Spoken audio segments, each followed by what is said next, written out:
immensely happy today amidst you, and particularly I am joyful because our Honorable President was pleased to inaugurate the Center for Excellence of Sickle Cell Anemia and other genetic disorders. This place is my Janmabhumi and Karmabhumi, so naturally I am grateful to the Honorable President of India enabling me to come to this hospital today. It is correct time. Mr. Srinivas Rao thinks always in a correct way. Now entire country is struggling how to contain the menace of this sickle cell anemia and thalassemia. In 1938, only one patient of thalassemia was identified in this country. Only one patient. Now we are going to the almost thalassemia capital of the world, that is the increase of strength.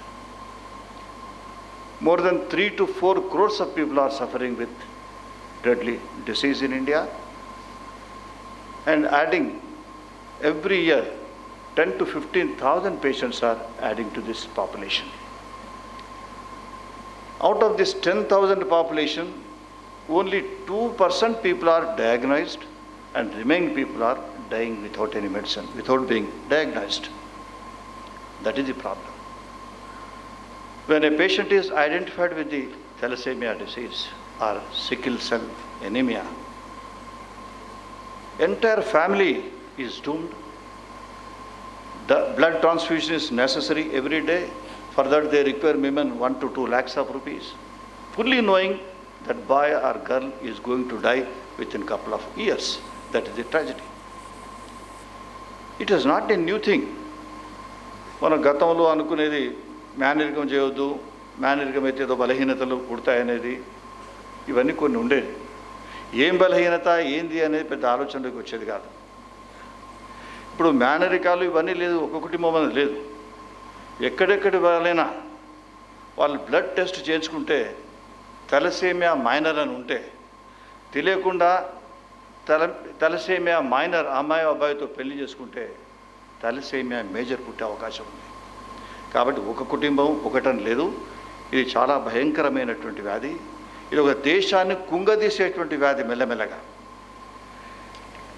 కేరళలో మొత్తం top of the country, అక్కడ 18 నుంచి 18 to 34% ఆదివాసీ కుటుంబాల్లో అక్కడ ఈ వ్యాధి effect ఉంది. ఆదివాసీలు, ఎస్సీలు, ఎస్టీలు, బడుగు బలహీన వర్గాలు. ఈ జాతిలో స్వాతంత్ర సంగ్రామానికి ముందున్నటువంటి వాళ్ళు ఎంతోమంది ట్రైబల్ లీడర్స్ మనం చూసినాం. కొమరం భీమ్ కానీ, బిర్సా ముండా కానీ, ఈ భారతదేశంలో ఈ గిరిజన ప్రాంతాల నుంచి వచ్చినటువంటి నాయకులు స్వాతంత్ర పోరాటంలో చనిపోయిన వాళ్ళని చూసినాం. ఎస్సీలో బాబాసాహెబ్ అంబేద్కర్ గారు మనకు రాజ్యాంగాన్ని ఇచ్చినారు.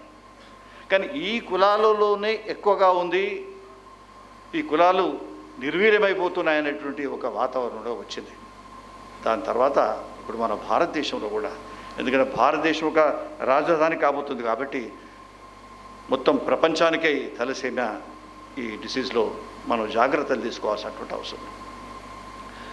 ఈ తలసేమియా పేషెంట్కు పిల్లవాళ్ళు ముఖ్యంగా మహారాష్ట్రలో, ఇక్కడ ఉన్నటువంటి తెలంగాణ జిల్లాలతో పాటు ఆంధ్రలో విజయనగరం, విశాఖపట్నం, ఉభయ గోదావరి జిల్లాలు, మహారాష్ట్రలో మన పక్కనే ఉన్నటువంటి గడ్చిరోలి కానీ మిగతా ప్రాంతాలు ఉన్నాయి. ఈ బ్లడ్ ట్రాన్స్ఫ్యూషన్కు ప్రతిరోజు మనం ఖర్చు పెట్టేది ఈ దాదాపు 2 lakhs యూనిట్స్ ఆఫ్ బ్లడ్ వాళ్ళకి ఇస్తున్నాం. ఆ బర్డెన్ మనకు 2 lakhs యూనిట్స్ ఆఫ్ బ్లడ్ అయిపోయింది. బోన్ మ్యారో ట్రాన్స్ప్లాంటేషన్ ఉంది ఇదివరకే, అది కూడా చేస్తున్నాం. ఇవన్నీ అవుతున్నప్పుడు ఖర్చు ఎవరు పెట్టుకోవాలి? నేను ఈనాడు ప్రతిమా శ్రీనివాసరావు గారిని నేను కోరుతున్నాను. ప్రతిమా శ్రీనివాసరావు గారు ఏదైనా చేస్తే దానికి ఖచ్చితంగా he will go to the logical conclusion. ఇది ఫ్రీ ఆఫ్ కాస్ట్లో మన బ్లడ్ ట్రాన్స్ఫ్యూషన్ చేయగలుగుతామా లేదా? దీనికి రాష్ట్ర కేంద్ర ప్రభుత్వాలు కూడా సిద్ధంగా ఉండాలి. మొన్ననే మన ముఖ్యమంత్రి గారు గెలిచిన తర్వాత తెల్లవారి ఆ ప్రెస్ కాన్ఫరెన్స్లో చాలా స్పష్టంగా వారు చెప్పినారు, ఆరోగ్య తెలంగాణ రావాల్సినటువంటి అవసరం ఉందనే విషయాన్ని వారు చెప్పినారు. అది చాలా సుస్పష్టంగా సులలితంగా నాకు అనిపించింది. ఆరోగ్య తెలంగాణ కావాలనుకున్నప్పుడు ఆలోచించాల్సినటువంటి అవసరం ఉంది. కేంద్ర ప్రభుత్వం కూడా ఈనాడు ఇదే సంవత్సరం ఈ సంవత్సరంలోనే ఒక పాలసీ తీసుకుపోతున్నారు. ఇదివరకు తీసుకున్నారు వాళ్ళు, చాలా కన్ఫ్యూజన్గా ఉంది. It led to the multiplicity of proceedings, court proceedings, ఈ ప్రొసీడింగ్స్ అన్నీ వచ్చినాయి. మరి ప్రభుత్వం కట్టానా, ఏ ప్రభుత్వం కట్టాలి, కేంద్రమా రాష్ట్రమా, లేక దళితులకు తర్వాత బడుగు బలహీన వర్గాల పిల్లలకి కట్టానా, మిగతా వాళ్ళకు కూడా వస్తున్నాయి కదా రోగాలు, మరి వాళ్ళకి కట్టా అనే దానిలో వచ్చింది. ఇప్పుడు కేంద్ర ప్రభుత్వం కూడా ఒక కాంప్రహెన్సివ్ ప్లాన్ ఇవ్వడానికి సిద్ధపడుతున్నారు. కాబట్టి ఈనాడు మన అధ్యక్షులు వచ్చి ఈ యొక్క సెంటర్ను ఓపెన్ చేసిన తర్వాత ఖచ్చితంగా యావత్ భారతదేశంలో ఒక ఆలోచింపజేసే కార్యక్రమాన్ని వాళ్ళు శ్రీకారం చుట్టినారు. అంతేకాకుండా మన పిల్లలు ఎవరైతే చిన్న పిల్లలు ఉన్నారో వాళ్ళందరికీ తెలుసు, పిల్లల తల్లిదండ్రులకు కూడా తెలుసు ఎట్లా మేము చనిపోతున్నామనేటువంటి విషయం వాళ్ళకు తెలుసు. ఏ విధంగానైనా కొన్ని మాసాలు కొన్ని సంవత్సరాలు మనం బతికించండి అని చాలా హృదయ విదాకరమైనటువంటి ఆ పరిస్థితులలో ఆ చిన్న పిల్లలు ఉన్నారు. వాళ్ళు ఏదైతే కన్నులు తెరిచి ఉండాలి కొన్ని రోజులు ఏవైతే అనుకుంటున్నారో వాళ్ళ యొక్క ఆశయాలను మనం సాకారం చేయడానికి కోసం మన విశ్వ ప్రయత్నం చేయాలని, ఇది ఇంతే కాకుండా ఈ ఇక్కడ ఉన్నటువంటి ఈ సెల్లో నేను మీ అందరికీ ఇక్కడ ఉన్నటువంటి విద్యార్థులకు without encouraging your subject I would like to say only 2 suggestions to you. Number 1 is blood donation you must give. ఇక్కడ ఉన్నటువంటి మన ఆదిలాబాద్ కానీ మన తెలంగాణలో ఉన్నటువంటి విద్యార్థులకు ఇక్కడ ఉన్నటువంటి ఈ యొక్క మరి రోగులకు కావాల్సినటువంటి ఎట్లా రక్తం ఉంది కాబట్టి మీరు ఇనిషియేటివ్ తీసుకోవాలి. మీరు ఇనిషియేటివ్ ఎందుకు తీసుకోవాలంటే ఈ May 8 అంతర్జాతీయ ఈ తలసేమియా దినంగా దాన్ని వరల్డ్ హెల్త్ ఆర్గనైజేషన్ రికగ్నైజ్ చేసింది తలసేమియా డేగా. ఇంకా 4 మాసాలు ఉన్నది. 4 మాసాల్లో మీరు యుద్ధ ప్రాతిపదికన బ్లడ్ డొనేషన్ చేయడం, తర్వాత మీరందరూ కూడా స్క్రీనింగ్ చేయించుకోవడం. మీరు అనొచ్చు ఈ గవర్నరు మా పక్క రాష్ట్ర గవర్నర్ మా నరసింహన్ గారు ఉన్నారు ఇక్కడ మాకు, ఆయన పక్క రాష్ట్రం గవర్నర్ వచ్చి మా పర్సనల్ లైఫ్లో ఎందుకు ఎంటర్ అవుతున్నాడు, మేమందరం ఎందుకు టెస్ట్ చేయించుకోవాలి అని మీకు అనుమానం రావచ్చు. మీ అందరికీ ఎవరికి కూడా ఈ తలసేమియా లేదు, నాకు లేదు, వేదిక మీద ఉన్న వాళ్ళందరికీ ఎవరికి కూడా లేదు.